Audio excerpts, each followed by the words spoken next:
जय माता दी दोस्तों, आप सभी को शारदीय नवरात्रि 2025 की हार्दिक शुभकामनाएं। दोस्तों, आज हम बात करेंगे छठा नवरात्रि व्रत देवी कात्यायनी की पूजा का शुभ व्रत क्या रहेगा। पूजा विधि, भोग, रंग, बीज, मंत्र, व्रत कथा और साथ ही जानेंगे हल्दी से किए जाने वाले एक इच्छा पूर्ति महा उपाय के बारे में। इसलिए वीडियो के साथ अंत तक बने रहें। नमस्कार दोस्तों, स्वागत है आपका आपके अपने YouTube चैनल आसान राह फॉर यू में।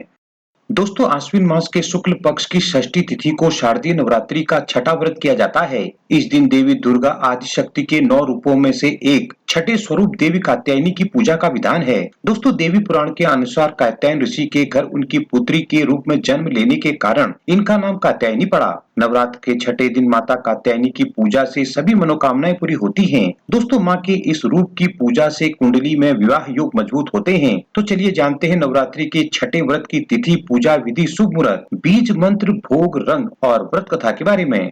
आइए जान लेते हैं देवी कात्यायनी को प्रिय शुभ रंग, भोग, फूल क्या हैं। दोस्तों, माता कात्यायनी के स्वरूप की अगर बात करें तो पौराणिक कथा के अनुसार माता का शरीर सोने की तरह सुनहरा और चमकदार है। माँ की 4 भुजाएं हैं। माँ सिंह की सवारी करती हैं। दोस्तों, माँ अपने एक हाथ में कमल का पुष्प धारण किए हुए हैं। इसके अलावा माँ के 2 हाथ वर मुद्रा और अभय मुद्रा में हैं। माता के इस रूप को लाल और पीला रंग बेहद ही प्रिय है। माँ का प्रिय पुष्प लाल गुलाब है। दोस्तों, आज के दिन माता को शहद का भोग लगाना चाहिए। कथाओं के अनुसार माँ कात्यायनी की पूजा से भक्तों में अद्भुत शक्ति का संचार होता है। इनकी पूजा से साधक का मन आज्ञा चक्र में स्थित रहता है।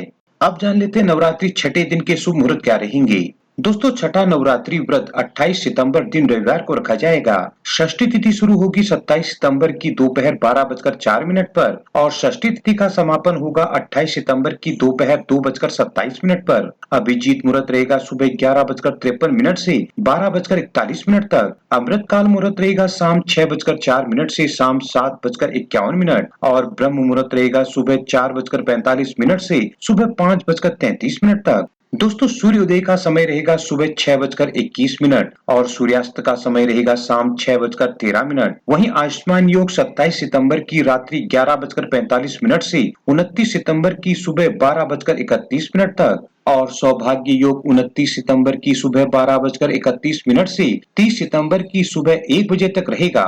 वही राहु काल का समय रहेगा शाम 4:44 से शाम 6:13 तक। दोस्तों, राहु काल एक अशुभ मुहूर्त है। यदि संभव हो तो राहु काल में पूजा पाठ आदि कार्य न करें। अब जान लेते हैं देवी कात्यायनी की पूजा विधि और मंत्रों के बारे में। दोस्तों, नवरात्रि के छठे दिन देवी कात्यायनी की पूजा के लिए प्रातःकाल स्नान कर लाल या पीले रंग के वस्त्र धारण करें। गंगा जल से पूजा स्थल को शुद्ध कर प्रथम पूज्य गणेश जी और समस्त देवी देवताओं और देवी कात्यायनी का आवाहन करें। दोस्तों, इसके बाद उन्हें पीले फल, फूल, कच्ची हल्दी की गांठ, रोली, सिंदूर और शहद अर्पित करें। अब धूप दीप जलाकर माँ की आरती करें। दोस्तों, षष्ठी तिथि के दिन देवी कात्यायनी की पूजा में उनके मंत्र ओम देवी कात्यायनी नमः का 108 बार जाप करें। इसके अद्भुत परिणाम प्राप्त होते हैं।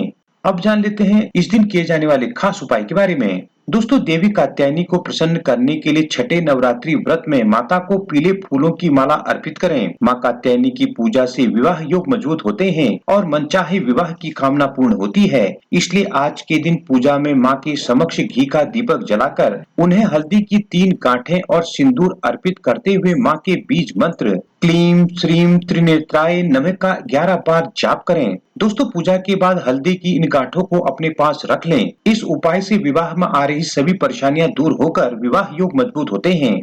अब जान लेते हैं माता कात्यायनी की कल्याणकारी व्रत कथा के बारे में। दोस्तों, पौराणिक कथाओं के अनुसार ऋषि कात्यायन माँ दुर्गा के परम उपासक थे। माँ दुर्गा की कृपा पाने के लिए एक बार देव ऋषि कात्यायन ने माँ की कठोर तपस्या की। ऋषि की तपस्या से प्रसन्न होकर माँ प्रकट होकर बोली, वत्स, जो वर मांगना चाहते हो मांगो। माँ के इतना कहते ही ऋषि कात्यायन ने माँ भगवती से वर मांगा और कहा कि माँ, आप मेरे घर पुत्री के रूप में जन्म लें। ऋषि की बात सुनकर माँ ने उन्हें वर पूरा होने का वरदान दिया। दोस्तों, फिर माता दुर्गा ने ऋषि कात्यायन के घर पुत्री रूप में जन्म लिया और कात्यायन पुत्री होने के कारण माँ के इस अवतार को कात्यायनी कहा गया है। शास्त्रों में कहा गया है कि माँ कात्यायनी की पूजा भगवान राम और श्री कृष्ण ने भी की थी। मान्यता है कि गोपियों ने श्री कृष्ण को पति रूप में पाने के लिए माता के इसी रूप की उपासना की थी। कहते हैं कि जब पृथ्वी पर महिषासुर का प्रभाव बढ़ने लगा तब देवी कात्यायनी ने महिषासुर का अंत किया। इसी कारण देवी कात्यायनी को महिषासुर मर्दिनी भी कहा जाता है। जय माता दी। दोस्तों, आपको ये वीडियो और जानकारी कैसी लगी हमें कमेंट करके जरूर बताएं। वीडियो को ज्यादा से ज्यादा लाइक शेयर करें और इसी तरह की वीडियो के लिए हमारे चैनल को अभी सब्सक्राइब कर बेल आइकन को भी प्रेस करें ताकि आगे आने वाली वीडियोज की नोटिफिकेशन आपको सबसे पहले मिल सके।